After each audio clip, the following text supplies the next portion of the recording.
welcome to my channel that is Study Miles with SS. So today we will going to learn some learning disorders. This comes under unit 1 of paper number 1, that is teaching aptitude. So let's begin. Okay, first we have to understand what is disorder. What do you mean by disorder? Okay, so disorder is a type of, you can say, information processing problem. Information processing problem क्या होता है? जो information को further process करे, ठीक है, किसी data को, किसी इन्फॉर्मेशन को फर्दर प्रोसेस करे एक मीनिंगफुल सेंटेंस फ्रेम करने में, उसको कहते हैं हम इंफॉर्मेशन प्रोसेसिंग. ठीक है, so it is a type of information processing problem that prevents a person from learning some new skills और you can say using it effectively and efficiently.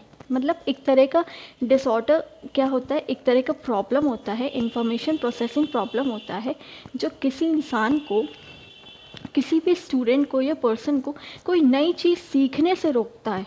Okay, या उसको अच्छे से यूज़ करना इफ़ेक्टिवली और efficiently, मतलब बहुत अच्छे से उस चीज़ को यूज़ करना उसको या किसी न्यू स्किल्स को सीखने से रोकता है. That is called disorder. Okay, so some of the types of disorder are there, so let's start one by one.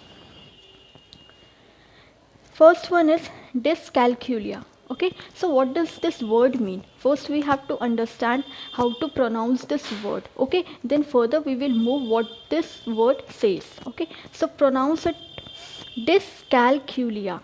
डिसकैलक्यूलिया. देखो, अगर किसी भी वर्ड में अगर आपको प्रॉब्लम होती है ना प्रोनाउंसिएशन में, so I highly recommend you to read newspaper. Okay, क्योंकि न्यूज़पेपर पढ़ने से ना आपका प्रोनाउंसिएशन बहुत हद तक आपका ठीक हो जाता है या कहीं ठीक ही हो जाता है. ओके, क्योंकि suppose you are a teacher, you have a good knowledge, okay, but you don't have a good communication skills or you don't know how to pronounce a word, so will you be a good teacher in future? No. Okay, students आपके knowledge, जितना आपके knowledge पे depend करते हैं, students आपके knowledge को focus करते हैं, उतना ही आपके प्रोनाउंसिएशन पे भी वो फोकस करते हैं. ओके, केयरफुल एग्जामिन करते हैं आपके प्रोनाउंसिएशन को भी. सो इसलिए अपने नॉलेज के साथ साथ अपने प्रोनाउंसिएशन को भी बहुत अच्छा करना ज़रूरी है. Okay, student notices each and everything of a teacher, be it a personality, be it your pronunciation, be it your knowledge, everything, be it your kindness, how kind you are towards your students. So ये सारी चीज़ें students notice करते हैं. So you should know how to pronounce a word correctly. Okay, knowledge के साथ साथ pronunciation भी बहुत इंपॉर्टेंट मैटर प्ले करता है. So you should, if you don't know how to pronounce a word, then I would suggest you कि उस word को बार बार रिपीट कीजिए, बोलिए, so that you can pronounce that word easily further. Okay, so how this word is pronounced? Dyscalculia. So what does this word say? Students suffering from this disorder, okay, we are learning disorder, so disorder, have difficulty in understanding maths and numbers, arithmetical operations, science, etc.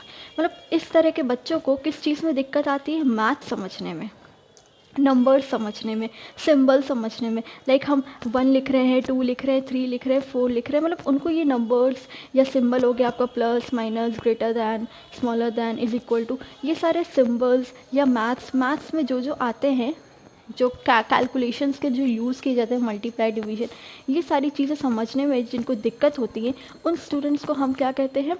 डिसकैलक्यूलिया. Okay, I hope so this word is clear to you. Second one is dysphasia or aphasia. Dysphasia or aphasia. Okay, so it is related to problems in understanding a spoken language. Spoken language क्या हो रहा है?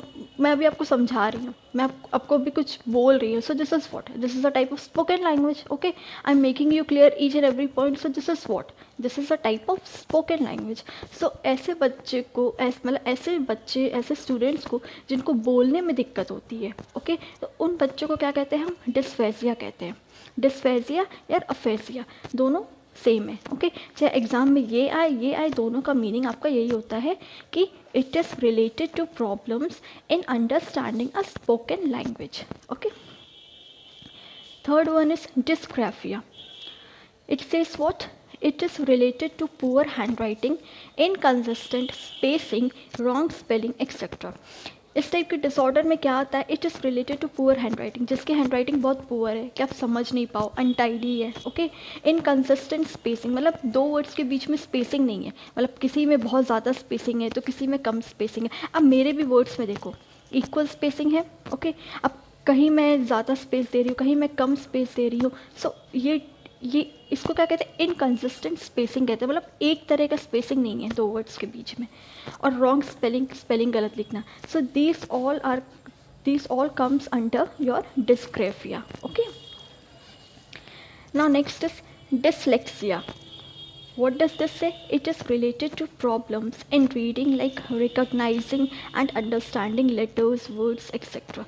In इस type के disorder में क्या होता है, जिसको रिकॉग्नाइज करना, जिसको पहचानने में दिक्कत होती है, किसी कोई चीज़ को पढ़ने में दिक्कत होती है। सपोज़ मैं ये स्टेटमेंट पढ़ ही नहीं पा रही हूँ, या मुझे समझ में नहीं आ रहा है कि ये क्या कह रहा है, या वर्ड्स मुझे क्लियर नहीं है। So I am having which type of disorder, I am having dyslexia, okay. जिनको समझने में, रिकॉग्नाइज करने में, इन सब में जिसको दिक्कत होती है उसको कहते हैं dyslexia. Now the last one is central auditory processing disorder.